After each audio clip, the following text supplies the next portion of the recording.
All right. Hello and welcome. My name is Gediminas and welcome along to our webinar as usual. And today we've got a very, very interesting topic, something different. It's 12 tips to be mentally strong. So, business and the rest of our life is really a mental game. And if we want to be successful, we want to make sure that we are at the top peak shape in terms of our mindset, because many business trainers, personal development trainers, and public speakers, they say that a success in business is about 80% our psychology and 20% how to all the strategies and the rest of it. So it's really important to have a strong mental shape when we want to succeed in business or in other areas of our life. So let's go ahead and get right into these 12 tips. So tip number one is don't fear alone time. Now, you need to spend some time on your own sometimes and really reflect and think about things, whether it's to do with your goal setting or reviewing or your time management, etc. You will need to spend some time on your own and start, evaluating things and reading things, maybe personal development, like reading books, watching, videos, listening to audios, etc. At whatever time you do that, some people enjoy to do that, whilst they're running. Other people have their mobile university in their car. Other people just like to wake up and read a book or just before they go to bed. Now, the best time for the personal development is just after you wake up or just before you go to bed, because your brain is then the most susceptible to new information. So that's the time when you really want to do all your personal development and things like that. But the idea is that you need to spend some time sometimes on your own, and I tend to do that, maybe a few minutes a day of personal development every day. Then maybe a couple of hours, at the end of the week, just to review your week and to see where you're at in terms of your goals, etc. Maybe, a day or so at the end of the month.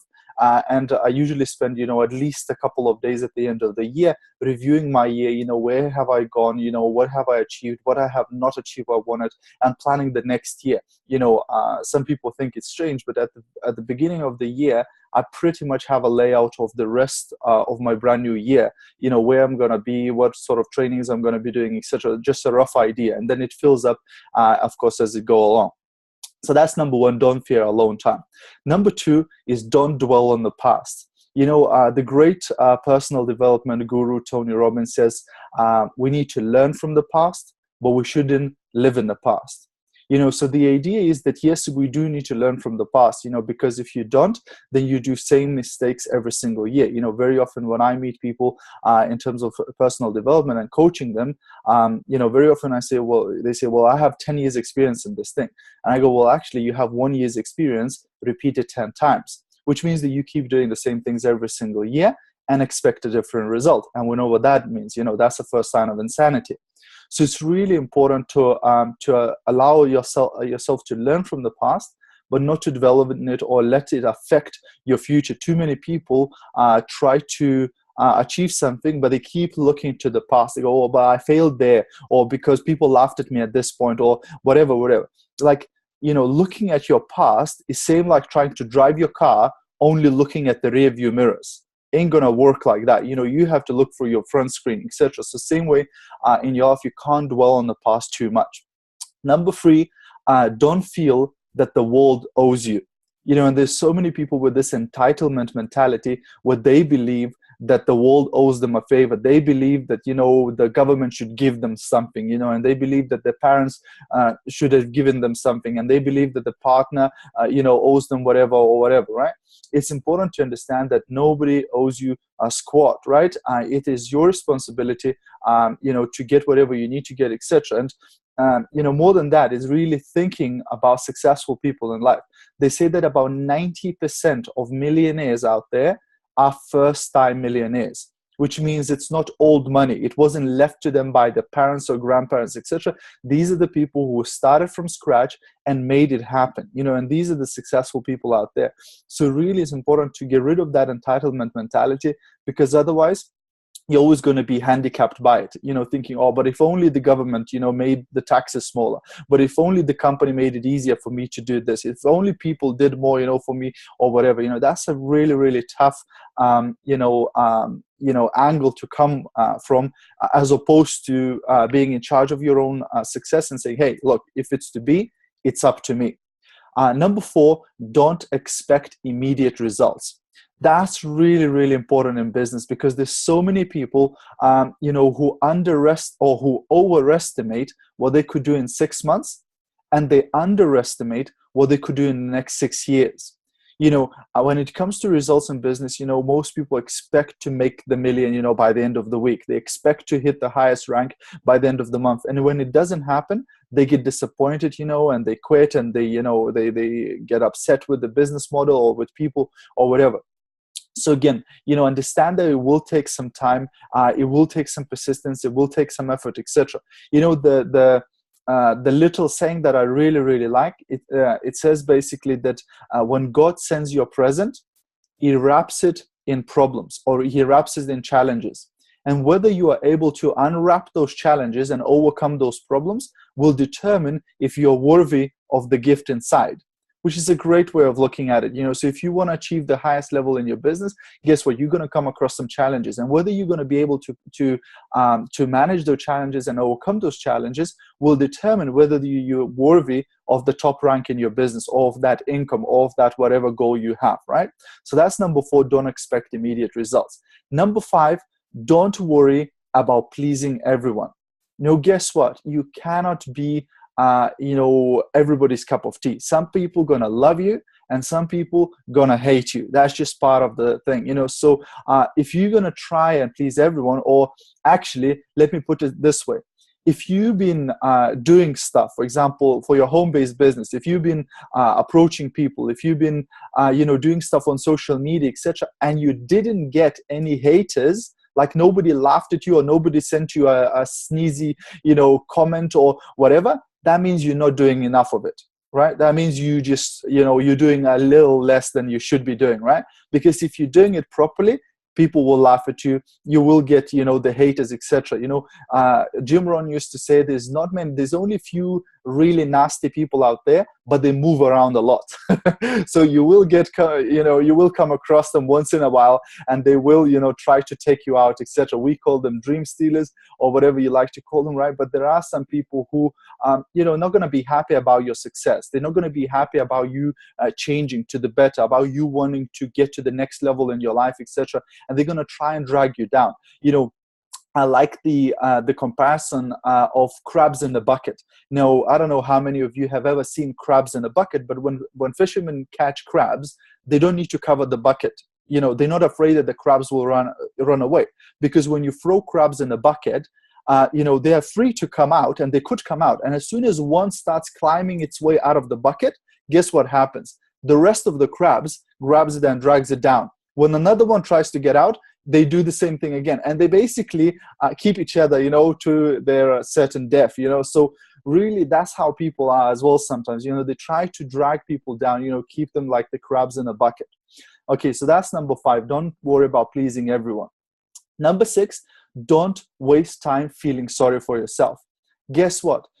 One of the favorite things for unsuccessful people to do is throw themselves a pity party, right? How poor am I, and how unfair the world is, and, that's, again, it's the questions that we ask ourselves, and I see this stuff, on social media, sometimes people saying, how come I get this short end of the stick all the time?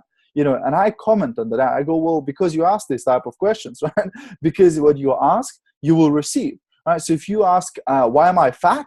Then your brain is going to find an answer. They're going to go, because you eat too much, or because you're lazy, or because whatever, right? So what you ask of your brain, that's what it's going to give you, right? So don't waste time feeling sorry for yourself and saying, oh, why am I so unlucky? Or why, whatever, right? Instead, try to ask the positive questions and find solutions, so like, if, let's say we talk about the weight loss, maybe the positive question, or the right question, would be to ask, how could I lose weight and enjoy the process? Or if it comes to business, how could I make more money and have fun with this thing, right? And ask these questions. Now, the reason why I add the other bit, like and have fun with it or enjoy the process. Because if you just ask, like, how can I lose weight, your brain will go, you need to go on diet. And what's the first three words of diet? Right? It's die, right? So what's the chances of you going on a diet? Not great chance. So it's really, you want to make sure that you don't feel sorry for yourself, and you just go and attack the things you want to achieve in life, and take that responsibility. I always ask people, I say, look, if your life is a bus, where are you sitting? Are you a passenger in a bus and the bus is just going wherever it wants and you're just observing what's happening? Or are you the driver of the bus? Are you in charge of that bus? Okay. Number 7 is don't waste energy on things you can't control. Now, some of you know that, I don't watch television news, I don't listen to news on the radio, I don't read newspapers, etc. And some people think that I'm weird that way. But I just control what sort of information I allow in my head, because I don't want negative stuff in my head, because that will eventually make me a negative person, right? So I choose to go for positive stuff, etc. But I even conditioned my family not to give me negative information, right? So I remember used to get home and my wife would go, hey, Gediminas, have you heard this plane just crashed and 300 people died instantly, right? And I would go, wow, great, thanks for that, No, the reason why I conditioned now my family not to tell stuff like that to me, not to give me that kind of information, because guess what? If there was a hurricane somewhere half across the world that killed a bunch of people, etc., can I do anything about it? Probably not, isn't it? So if I cannot control it, if I can't do anything about it, I then don't worry about it. Because, if there's nothing I can do about it, what's the point of me worrying about it? Instead, if somebody comes to me and says, hey, the neighbor's car, tire is flat, and he's 70 years old, this is something I can do about, I can go, okay, let me go and help this guy. Let me go and change his tire, etc. Because I can do something about that. You get what I'm saying? So don't worry about things that you cannot control. And that's not just like natural disasters, but everything in life, like other people, right? How many people go, I wish, this person changed. I wish that person did whatever. Well, you can wish for that, but you can't change other people. Guess who the only person you can change? The only person you can change is you. You can't change others. So as the faster you accept that, the easier your life going to be. I got to the point now where I don't worry about it. I just don't, try to change people. I understand that people are the way they are, and I appreciate them for what they are, and how they are, and that's it. And this way, my life is much, much easier. Okay, number 8, don't let others influence your emotions. This is really, really important. Never let other people to make you feel guilty, to make you feel whatever, right? Don't let people affect your emotions, because you are the only person really who should be controlling your emotions. Now, you see, we all get things that happen to us, but the difference is how do we react to what happened to us, right? Like, I can give you an example. You are sitting at a restaurant and you're waiting for your second half to come in, and you were to meet there at 8 o'clock at night, right? And there's 8 o'clock and they're not there yet. There's 8:15, they're not there yet, 20 past 8, 8:30, 45 minutes past 8. How are you feeling now? Some of you might be going, well, I'm feeling annoyed. This person doesn't care. They're not here. We were supposed to meet at 8. They're not here, whatever, right? Now, another person that hearing the same information might be saying, well, I'm concerned. Maybe something happened to them. Maybe they got in an accident, etc. So it's the same situation, but it's how you interpret that situation is what's going to make you feel. So somebody feels worried and somebody feels pissed off, right?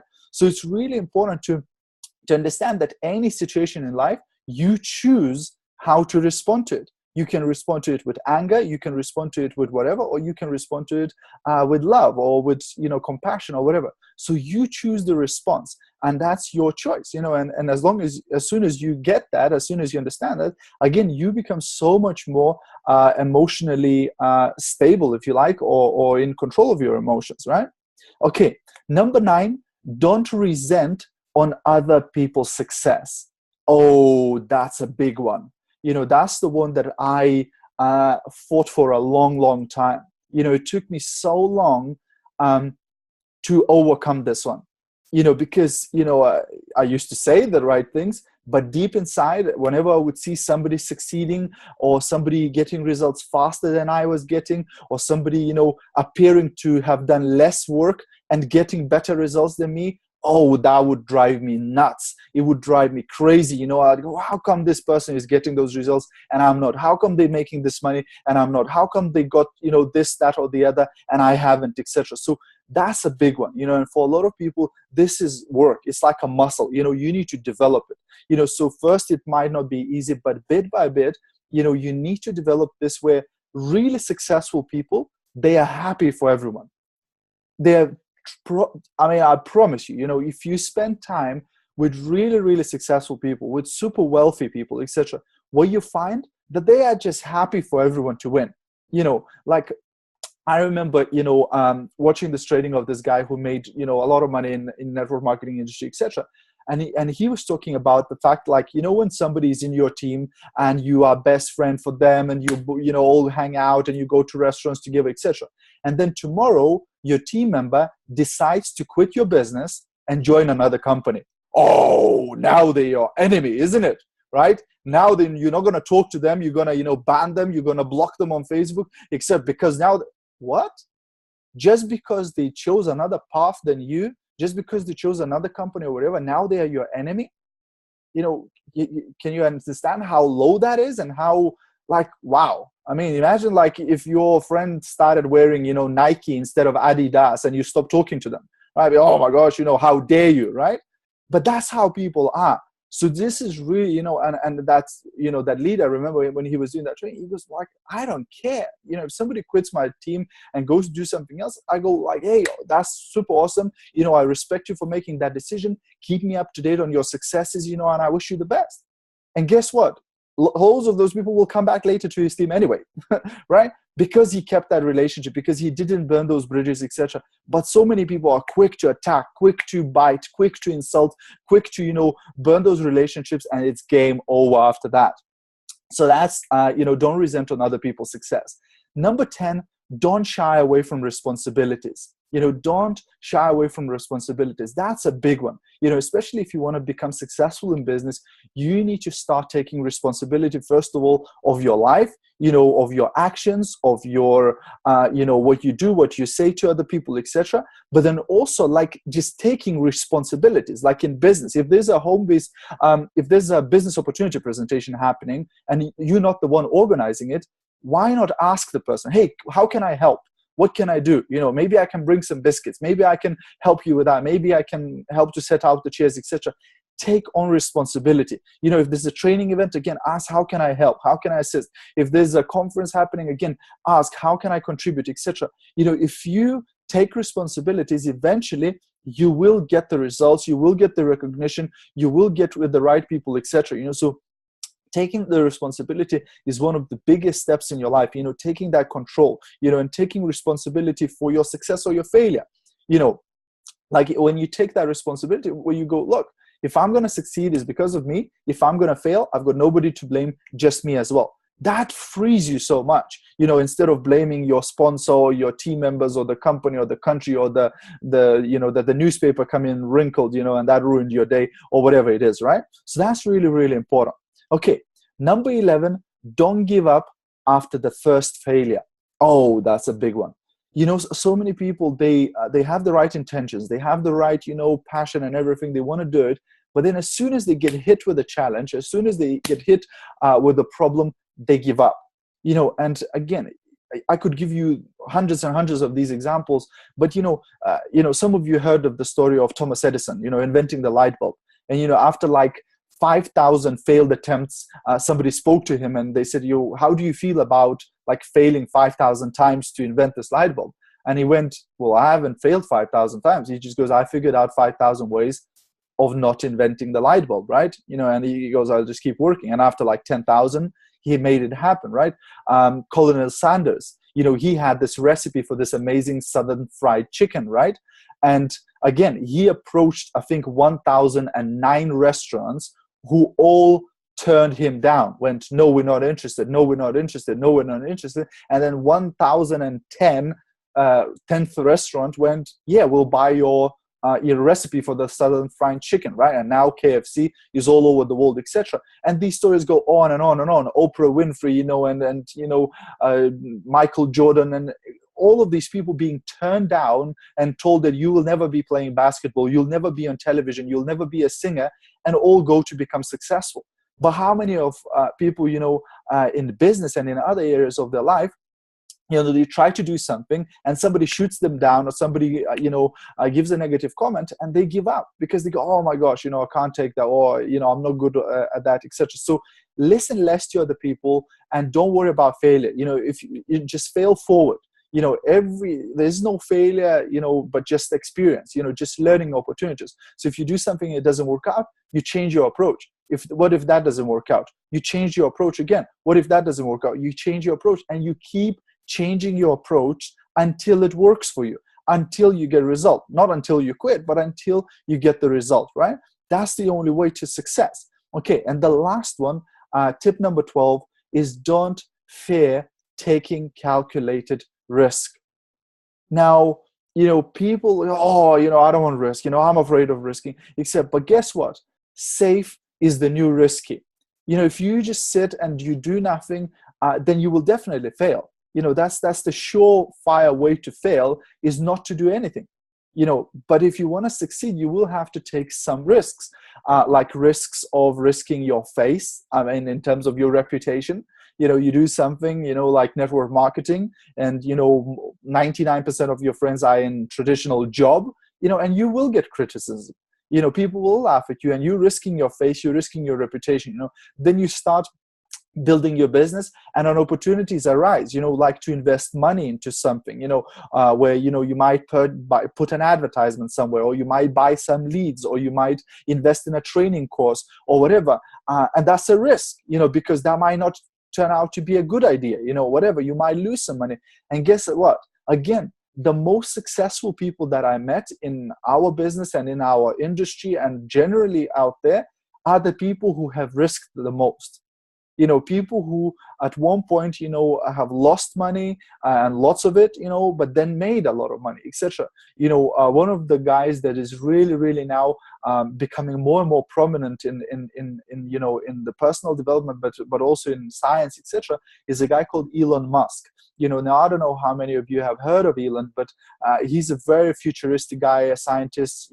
He is the guy who invented PayPal and then Tesla, and now he's, his mission is basically to put people on Mars. And like, this is no longer science fiction. The guy is doing this stuff, right? He just, his company, like, the SpaceX, they just invented a rocket that can take a spaceship up into the space, and the rocket can come back and stand back on its feet down, because that was the challenge basically of space travel, that it was too expensive, because of the rockets. They used to just blow up in the air and cost, millions, right? Now he developed a rocket that is reusable. So he can send a ship, then bring the rocket back down, set it down nicely, and then send it. It's just insane, right? But anyway, he, like when he was doing a lot of his projects, he would go like, literally, he goes like, we invested all the money in it, and we would like it was a matter of months, we either would fail or we had a breakthrough, etc., and succeed, and there's so many people like that, who take calculated risk. Now the key word in there is calculated, because there are some people who are just, crazy risk takers. They are gamblers, where they would take the risks that are not calculated, which I wouldn't recommend, like doing crazy stuff, like selling your house and buying loads of products or whatever, right? Like some people go nuts with stuff, right? I wouldn't recommend that. But calculated risk, it can give you really, really good results. So thinking, things like investing. Like I remember when I went to Africa, to build my business, etc. And at that time, in that particular region, there weren't much happening, and many people were telling me that I'm wasting my resources, I'm wasting my money, I'm wasting whatever, but I took it as a calculated risk. I thought, well, I'm prepared to invest that type of money or whatever to go into that region, to look for potential business partners, to expand my team, etc. Right? So all of these opportunities will appear, but it is your call whether to take the risk or not. So these are the 12 tips for becoming mentally strong and having the strong, psychology and the strong attitude. I hope these have helped you guys, and I hope you'll be able to apply some of these things, maybe just review them later on and go, well, which areas maybe I'm not that strong in, and which areas maybe I need to work on. And then maybe, when you work with your team members as well, you can help your team members not just with business, not just with money, but also help them with their lives. If you catch somebody who's using a particular language, you can help that person and go, wow, because of the language you're using, that's what's causing you some of the challenges. I remember listening to Tony Robbins, and he said, I had this meeting with my business partners, and one of them said, but these guys, they got a gun to our head, they are holding us in a box, etc. And he said, I started thinking about the language this person is using.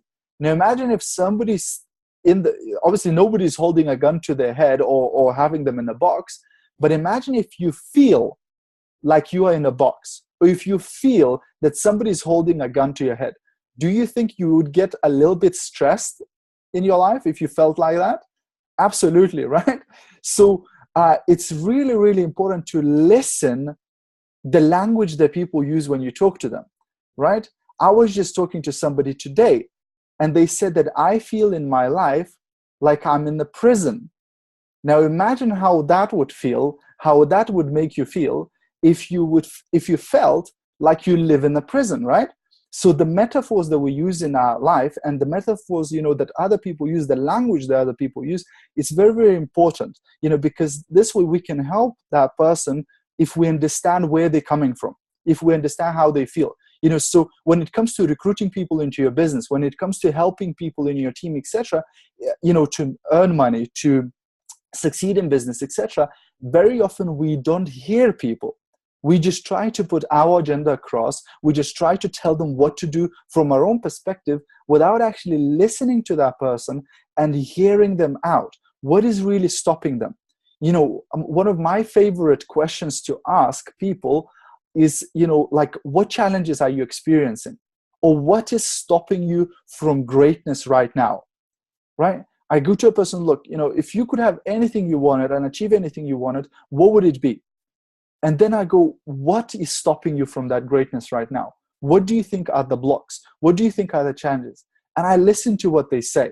And very often the people will give you, whether they already your team member or maybe they are just prospect, you're having a chat with them, and sometimes we're so eager, to stick our DVD into their, hand, or put them in front of a presentation, or give them a product sample, etc., that we stop listening to them. Sometimes it's great to just spend a few minutes when you chat to them to really listen where they're coming from, where they're at, etc. And then very quickly you can find things, that you can, and when you listen to people, and you then respond to the way to the things they say, they go, wow, nobody has ever came across from that angle, to me. Nobody ever said that to me. Just very recently, I went to a business meeting where, a networking group where there was a bunch of other business people, etc. And,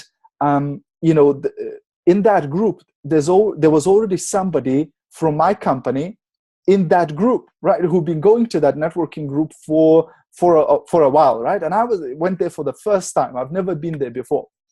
And as we get 60 seconds each to present what we do, and we went ahead and did that. And at the end of that meeting, a lady approached me. She said, wow, you sounded interesting what you said. I had a chat with her, had another meeting with her, and eventually I recruited her into the business. But the only reason why I recruited her into the business was because I listened to what she said and I responded to that. You see, the people who approached her before for network marketing from different companies, etc., and from our company, they used to be very high pressure. They would be pushing them to buy some products and things like that. Whereas when I spoke to that lady, she had her own business, etc., and the first thing she said, I'm so busy, I wouldn't have time to do this business. And I said, wow, you know why you should do this business? Because you don't have time. And she went like, what the hell are you talking about? I just told you I can't do this business because I have no time. And I went, well, that's exactly what you have to do. Because if you do whatever you do right now, you will never have time, right? You will always be pushed for time and you will always be struggling, etc. But I said, what if this business, not right away, not by the end of today, not by the end of next week, but what if this business within the next few months or the next few years could start giving you an extra income of maybe £500 a month, 1,000 a month, 2,000 a month? Would that help you to free up some time? If you had a passive income of an extra 1,000 a month, could that mean that you could take, could you do less hours at work? Could you take more time off and spend more time with your family and your kids, etc.? And she went like, yeah, that could do that, right? So what if I could show you how to do that, how to work very, very part-time, where you don't need to invest a lot of your time into the business, but where you can start getting some measurable results, and eventually where that could give you more time freedom. Would that work for you? Would that help you? And she went like, yeah, absolutely, right? And then when I met with her, she just went like, you're different, there's something about you, right? And I went like, yeah, I play mind tricks on you, etc. But the idea was that, I just tried to listen to that person. I didn't try to recruit her. I didn't try to whatever. I just tried to understand that person and see, can I actually help her? Because maybe I can't, right? Is my business for everybody? Absolutely not, right? It's not for most people. It's not for, for them, right? Is my product for everybody? Absolutely not. So I try to listen to her and see, is there anything I can help her? Awesome, guys. So that's it from me for today. Thanks very much for joining. I really, really appreciate your time. I appreciate you spending time with me, looking at all of these beautiful faces makes my life just better, and my day just absolutely fantastic. Have a great rest of your week. And as always, guys, I'll see you at the top.